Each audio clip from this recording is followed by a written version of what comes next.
जहां एक समय पर दुनिया के सबसे बड़े जहाज कहलाने वाले टाइटैनिक के अटलांटिक महासागर में डूब जाने के बाद वैज्ञानिक उसके पुर्जों को निकालने में असमर्थ थे, वहीं एक ऐसे गुम हुए हवाई जहाज जिसकी तलाश में पूरी दुनिया लगी हुई थी को भी हिंद महासागर ने उतनी ही गहराई में समा लिया जितनी गहराई में टाइटैनिक मौजूद है।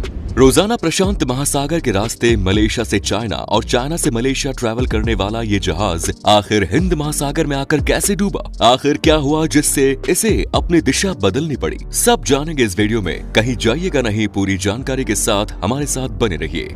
दोस्तों, हम बात कर रहे हैं मलेशिया एयरलाइंस के जहाज फ्लाइट MH370 की, जिसके हादसे ने पूरी दुनिया को हैरत में डाल दिया।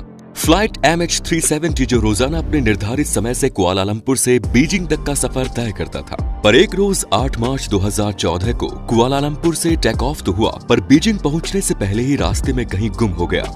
इस जहाज में 2 एक्सपीरियंस्ड पायलट्स के साथ साथ 10 कैबिन क्रू और 227 पैसेंजर्स अपने डेस्टिनेशन तक सही सलामत पहुंचने के भरोसे से यात्रा कर रहे थे। पर कहते हैं ना, अनहोनी को कोई भी नहीं टाल सकता, खुद भगवान भी नहीं। ऐसा ही हुआ इस जहाज में यात्रा कर रहे लोगों के साथ। इस जहाज के 53 वर्षीय पायलट कैप्टन ज़ाहरी अहमद शाह को 33 साल का फ्लाइट एक्सपीरियंस था। वहीं इनके को पायलट फरीक अब्दुल हमीद 27 साल के एक जूनियर थे, जिनको 7 साल का फ्लाइट एक्सपीरियंस था। इस जहाज की बात की जाए तो ये महज 11 साल पुराना बोइंग 777 जहाज था, जिसमें न ही किसी किस्म की दिक्कत थी और न ही इस जहाज में कभी कोई मैकेनिकल फॉल्ट्स या इलेक्ट्रिक फॉल्ट्स हुए थे। ये बिना किसी दिक्कत के मलेशिया से चाइना तक 5 घंटे 34 मिनट का सफर करने वाली मलेशिया एयरलाइंस की एक भरोसेमंद फ्लाइट थी। टेक ऑफ की तैयारी करते वक्त इसमें इतना फ्यूल डाला गया था जिससे ये 7 घंटे 41 मिनट की यात्रा कर सकती थी, यानी अपनी रिक्वायरमेंट से भी 2.25 घंटे ज्यादा। एक्स्ट्रा फ्यूल फिल करना एयरलाइंस के डेली रूटीन में शामिल होता है, जिससे कोई इमरजेंसी के कारण अगर जहाज को देर तक हवा में रहना पड़े तो फ्यूल की कोई कमी ना आए। टेक ऑफ करते वक्त और टेक ऑफ के बाद भी फर्स्ट पायलट कैप्टन ज़ाहरी अहमद एयर ट्रैफिक कंट्रोल के लगातार संपर्क में थे। जहाज अपने निर्धारित समय यानी कि 12:42 AM पर मलेशिया के कैपिटल कुआलालंपुर से टेक ऑफ हुआ और साउथ चाइना सी के रास्ते बीजिंग की ओर बढ़ने लगा। ठीक 1:09 AM पर जहाज के ट्रांसपोंडर ने अपनी करंट GPS लोकेशन कुआलालंपुर के एयर ट्रैफिक कंट्रोल से साझा की। ट्रांसपोंडर जहाज में एक ऑटोमेटिक फंक्शन स्टैब्लिश करता है जो हर थोड़ी देर में जहाज के करंट लोकेशन को अपने करीबी रेडार्स तक पहुंचाता है। टेक ऑफ के 20 मिनटों तक सब ठीक चल रहा था। जहाज जब मलेशिया के क्षेत्राधिकार को पार कर रहा था, तब कुआलालंपुर एयर ट्रैफिक कंट्रोल ने आखिरी बार पायलट से बात की और पायलट का जवाब भी खैरियत में आया। पर जहाज उड़ा रहे दोनों पायलट्स को ये अंदाजा भी नहीं था कि ये उनका आखिरी सफर भी हो सकता है। अब जहाज मलेशिया के क्षेत्राधिकार को पार कर चुका था और उसे अब वियतनाम की सिटी हो ची मिन्ह के कंट्रोल टावर को अपनी आगे की रिपोर्ट भेजनी थी। असल में जब तक जहाज अपनी तय लोकेशन या मंजिल तक नहीं पहुंच जाता है, तब तक उसे अपने रूट के आसपास के एयर ट्रैफिक कंट्रोल टावर्स के संपर्क में रहना पड़ता है।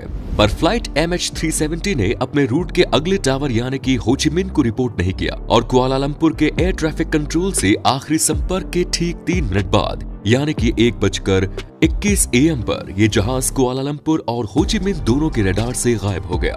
इस पर कुआलालंपुर ट्रैफिक कंट्रोल का कोई ध्यान नहीं गया, क्योंकि उन्हें ये लगा कि अब फ्लाइट MH370 अपने आगे के रूट के लिए वियतनाम के हो ची मिन्ह टावर से संपर्क में रहेगा। लेकिन जब हो ची मिन्ह ने जहाज को रडार से गायब होते हुए देखा तो वो हैरत में पड़ गए। उन्होंने तुरंत पायलट से संपर्क साधने की कोशिश की, मगर कोई फायदा न हुआ। जहाज की तरफ से कोई जवाब उन्हें रिसीव नहीं हुआ। हो Chi Minh air traffic control उसके बाद लगातार 18 मिनटों तक कैप्टन से संपर्क करने की कोशिश करता रहा, पर सारी कोशिशें बेकार रहीं। अब वो समझ गए थे कि सिचुएशन बिगड़ गई है, तो उन्होंने कुआलालंपुर टावर से संपर्क करके उन्हें सारी जानकारी दी। जब भी ऐसा कोई हादसा होता है तो कंट्रोल टावर को 1 घंटे के अंदर अंदर रेस्क्यू सेंटर को इन्फॉर्म करना होता है, पर कुआलालंपुर कंट्रोल टावर ने इसमें देरी कर दी और 4 घंटों के बाद एरोनॉटिकल रेस्क्यू कोऑर्डिनेशन सेंटर को इन्फॉर्म किया। अब तक काफी ज्यादा देरी हो चुकी थी। अब तक MH370 के बीजिंग में लैंड होने का समय हो चुका था, यानी कि सुबह के 6:15 बज चुके थे। सब एक आखिरी उम्मीद के इंतजार में बैठे थे कि शायद ये जहाज रडार से गायब हो जाने के बाद भी बीजिंग में सही सलामत लैंड हो जाए, पर ऐसा कुछ नहीं हुआ।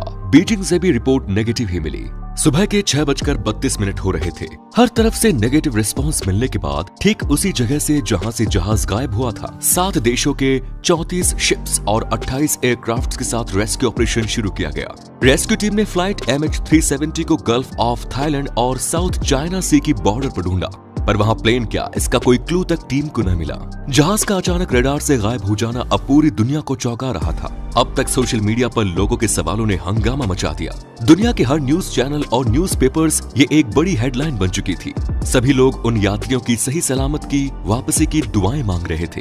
जब रेस्क्यू टीम जहाज की कोई खबर न ला पाई तो कई देशों के इन्वेस्टिगेशन टीम ने इस सर्च ऑपरेशन में साथ देना शुरू किया। इस जहाज को ढूंढने के लिए दुनिया भर की कोशिशें बेकार जा रही थी। ये बात सबको हैरान कर रही थी कि आखिर जहाज गया तो गया कहां? अगर ये क्रैश भी हुआ तो समंदर में इतने बड़े जहाज को कोई ना कोई हिस्सा तो नजर आना चाहिए था। जहाज को ढूंढने में किसी ने कोई कसर नहीं छोड़ी, लेकिन सर्च ऑपरेशन के चौथे दिन एक खबर मिली जिसने पूरी रिसर्च टीम को सदमे में डाल दिया। आपको बता दें कि मार्च 8 को फ्लाइट MH370 सिविलियन रडार से गायब हुई थी, मगर मलेशिया के मिलिट्री रडार्स में वो गायब होने के 1 घंटे बाद तक शो होती रही। मिलिट्री रडार से मिली खबर से ये पता चला कि फ्लाइट MH370 सिविलियन रडार से गायब होने के बाद कुछ देर के लिए अपने रूट पर सीधे न जाकर राइट की ओर टर्न लिया और उसी डायरेक्शन में थोड़ा आगे जाने के बाद एक यू टर्न लेकर वापस मलेशिया की ओर जाना शुरू कर दिया। यू टर्न लेने के 31 मिनटों के बाद जहाज मलेशिया के शहर पेनिंग से होकर मलाका स्ट्रेट की तरफ मुड़ गया। मिलिट्री रेंज की लास्ट लिमिट तक जहाज रडार में शो होता रहा और उससे मिली रिपोर्ट से ये पता चला कि 2:22 AM पर फ्लाइट MH370 को आखिरी बार हिंद महासागर के इस पॉइंट पर डिटेक्ट किया गया था। सारे लोग ये सुन के हैरान थे कि आखिर फ्लाइट MH370 ने बीजिंग की तरफ जाते जाते उसकी उल्टी डायरेक्शन में यू टर्न क्यों लिया। जिस टीम ने अब तक फ्लाइट MH370 को गल्फ ऑफ थाईलैंड और साउथ चाइना सी में ढूंढा था, अब वही उसे हिंद महासागर में ढूंढने लगी, पर उन सभी को यहाँ पर भी जहाज का कोई नहीं मिला। इस घटना की जितनी गुत्थियां सुलझाने की कोशिश की जा रही थी, ये सबको उतने ही उलझाते जा रही थी। जहां मिलिट्री रडार में ये जहाज 2:22 AM तक मौजूद था, वहीं उससे संपर्क छूट जाने के बाद ये एक सैटेलाइट के लगातार संपर्क में बना रहा। असल में बोइंग एयरप्लेन्स में ये फीचर होता है कि जब उनका खुद का कम्युनिकेशन सिस्टम खराब हो जाता है तो वो नजदीकी सैटेलाइट से संपर्क साधने की कोशिश करने लगता है। इस जहाज ने भी हर 1 घंटे के बाद इससे 35,000 किलोमीटर दूर इनमरसैट नामक सैटेलाइट से संपर्क करने की कोशिश की। एक्सपर्ट्स ने जब इस कम्युनिकेशन के डेटा को एनालाइज किया तो जहाज के आगे की डायरेक्शन का भी पता लग गया। इस एनालाइजेशन से ये पता चला कि जहाज मिलिट्री रडार से गायब हुआ तब उसने फिर से एक टर्न लिया और उसी डायरेक्शन में हिंद महासागर के ऊपर उड़ता रहा। इनमरसैट सैटेलाइट को सुबह के 8:19 पर फ्लाइट MH370 से आखिरी सिग्नल रिसीव हुआ। ये जहाज का आखिरी सिग्नल था जो कि सैटेलाइट ने कैच किया। इसके बाद वो किसी भी एयर कंट्रोल टावर या सैटेलाइट के रडार में नहीं दिखा। सारी उम्मीदें खत्म हो जाने के बाद इन्वेस्टिगेशन टीम ने इस घटना को लेकर एक निष्कर्ष निकाला, जिसमें उन्होंने घटना के हर एक पहलू पर नजर की और ये जाना कि जब जहाज का सैटेलाइट से संपर्क टूटा उस वक्त वो करीब 8 घंटों का सफर तय कर चुका था और अपने फ्यूल का पूरी तरह से उपयोग कर चुका था। इन्वेस्टिगेशन टीम ने हिंद महासागर से जहाज के द्वारा भेजे जाने वाले आखिरी सिग्नल के लोकेशन के आसपास के एरिया को कवर करके मैप पर एक कर्व बनाया और अंत में ये मान लिया गया कि जहाज इसके आसपास ही फ्यूल खत्म होने के कारण क्रैश हो गया होगा। सन 2015 ठीक जहाज के गायब हो जाने के बाद जहाज के लैंडिंग में काम आने वाला एक पार्ट, उसका राइट फ्लैपरोन का एक टुकड़ा आइलैंड ऑफ रीयूनियन के किनारे मिला, जिससे ये साबित हो गया कि जहाज अपनी नोक के बल समुद्र में डूब गया होगा।